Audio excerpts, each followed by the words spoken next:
Blog Talk Radio. Good morning. It is Jeff Altman, the Big Game Hunter. It is Monday morning, and that means No BS Job Search Advice Radio. It comes to you at 9 a.m. Eastern every Monday except when there are holidays. I try to talk with people about the job market, about things that they could be doing better in their job search, because job hunting doesn't have to be difficult. It doesn't have to be painful. It doesn't have to take a lot of time for you to find work. And yes, things are still tough out there. And frankly, they're going to remain tough for quite some time. So you have the choice of hitting your head against the wall or doing things to improve your interview skills in much the same way as you've done work to improve your job, your actual job or professional skills. You're obviously not the same person professionally today as you were when you started your career. You've taken courses, you've developed expertise, you've put in effort, and you've worked hard to get to where you are today. Well, job hunting is really no different.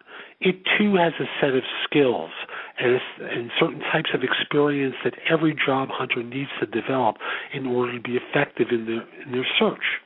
And like I said, it doesn't have to be hard. It just takes some practice and effort in order to improve your skills so that you can find work faster than your competition. Now, I'm going to talk with you about a couple of things today, but I just want to start by saying, I can only do so much in 15 minutes.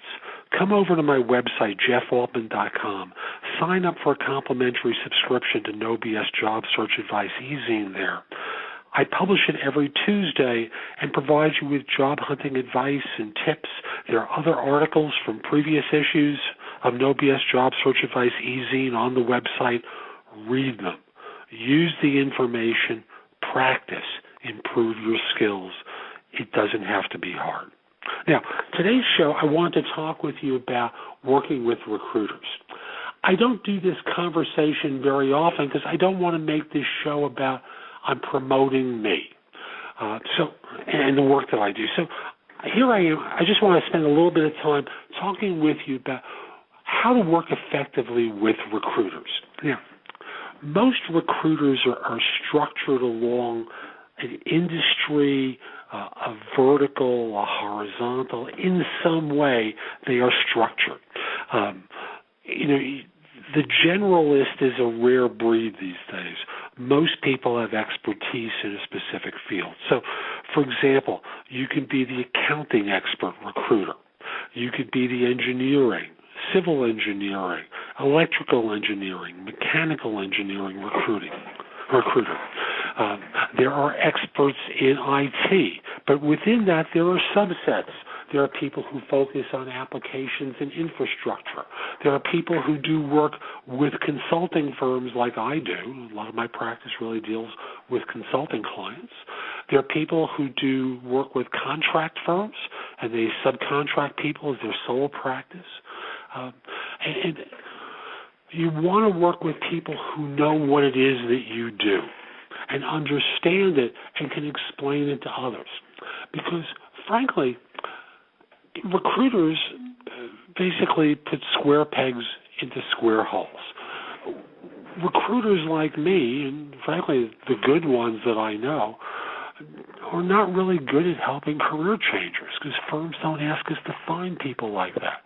And since we're paid by an institutional customer rather than you, and unless you come to my VIP program where I provide personal coaching, our basic job is to find and refer qualified individuals to our customers because they do pay us. So since it's next to impossible to have someone pay me a substantial fee to find someone who has no real expertise in what it is the firm is looking for, it's unlikely that a successful recruiter is going to really help you. And the ones that you're going to be able to talk with and are going to give you time and attention are relatively junior and they don't know what they're doing. So it's really a market for networking if you're looking for a career change. How do recruiters find people? Any number of ways, but We all have a database. We've constructed that database from our relationships, from previous contacts, from advertising, from networking, from LinkedIn, sometimes from Facebook and Twitter.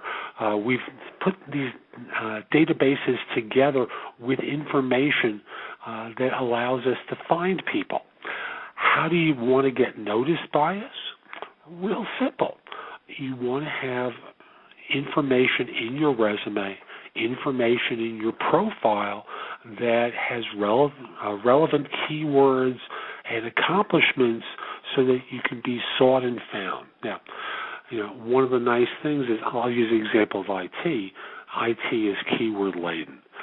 So I'm going to use an example from recent times.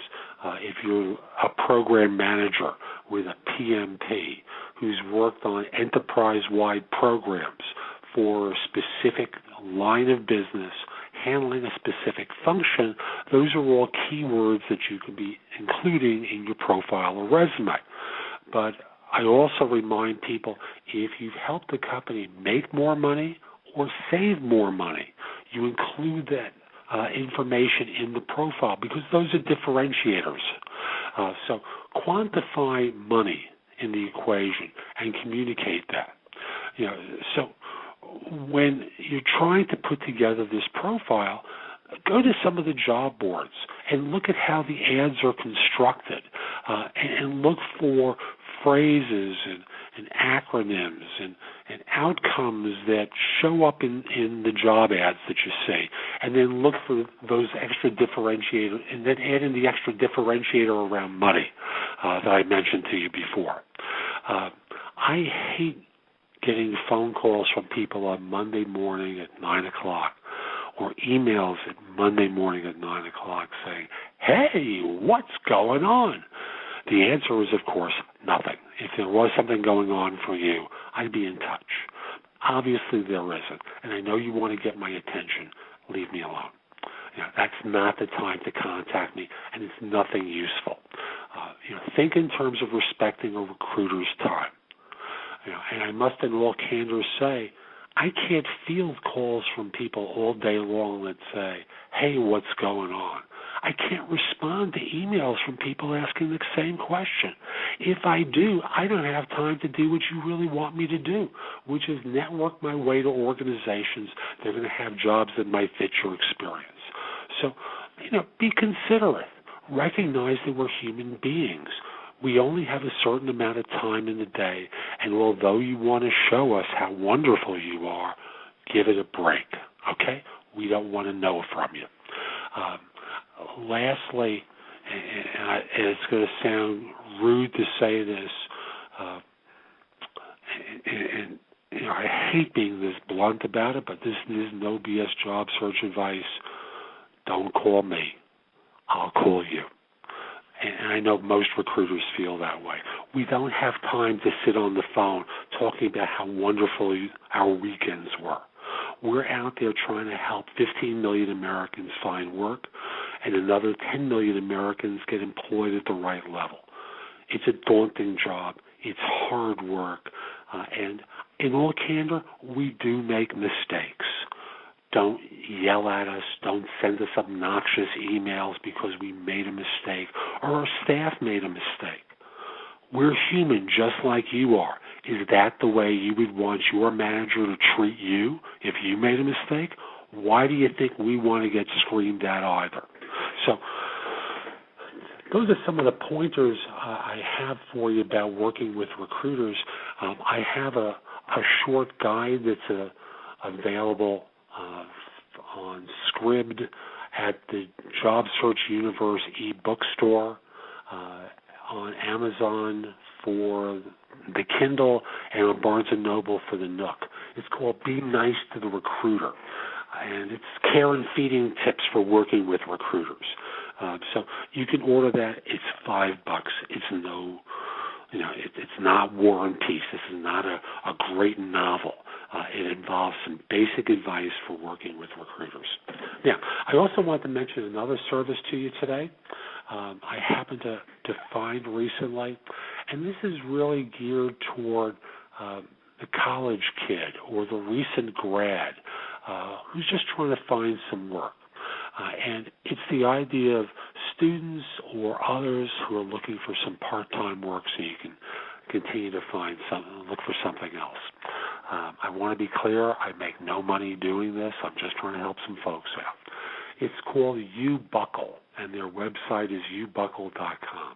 And as the way the site presents it, a business gives a brief description of what the firm does. You have students who are advertising or recent grads who are listing what it is they do. Firms contact you about part-time work. It's really that simple. So ubuckle.com if you're looking for something part-time. It covers cities around the country. I think their primary focus or their history starts off in St. Louis, but enter a zip code there. There will be other things around the country. So again, ubuckle.com. Let me talk with you about some of the jobs I'm recruiting for, or some of the new positions I'm recruiting for around the United States. The first one is in Lyndhurst, New Jersey. It's for a web project manager with Agile experience. Their preference is for someone from a startup, but they'll take someone from a larger business who's been involved with web technology. So again, a project manager, Agile experience, has technology underpinnings as well, experience with project management methodologies. Their preference is for a PMP, but that's not a requirement. This is not a high-paying position. It's only going to about $95,000 on a base plus bonus. I have a role for configuration applications specialist in New York. A minimum of 2 years experience leading a technical team, 4 years of experience in the administration and or configuration of systems supporting client teams.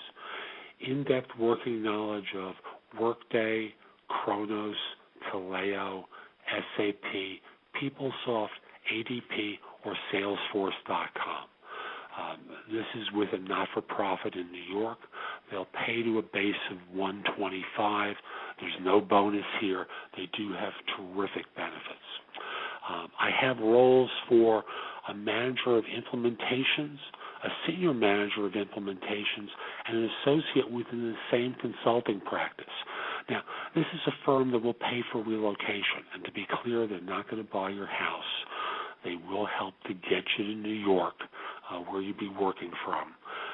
Their expectation is 50% travel. That travel could be within the New York area, but it could be in other parts of the country. The implementations they want experience with are STP, or straight-through processing, trade processing, plus broad capital markets technology understanding. Individuals with experience in implementing of new or custom applications to support straight-through processing trade lifecycle across execution, collateral margin, reconciliation, settlement, clearing and reporting. They want someone involved with delivering large-scale technology change management programs in capital markets. The range on these positions goes from $70,000 to $250,000 on a base plus bonus. And like I said, they will pay for relocation. The more senior you are, the more they want business development experience. I also have a role with the same firm, the same levels of positions, with experience in OTC derivatives. Front office technology background, trading and order entry systems experience, front office processing knowledge, including onboarding, but it has to involve experience with OTC derivatives. So if you're qualified, interested, and available in any of these roles, email your resume to me at thebiggamehunter@cisny.com. There are more jobs on my website. Come over there and go exploring. I hope you have a wonderful Thanksgiving this week. Spend time with family and have a chance to really give thanks for the good things in your life. It's Jeff Altman, the Big Game Hunter. I'll be back next Monday with more no BS job search advice, and I hope you have a spectacular day. Take care.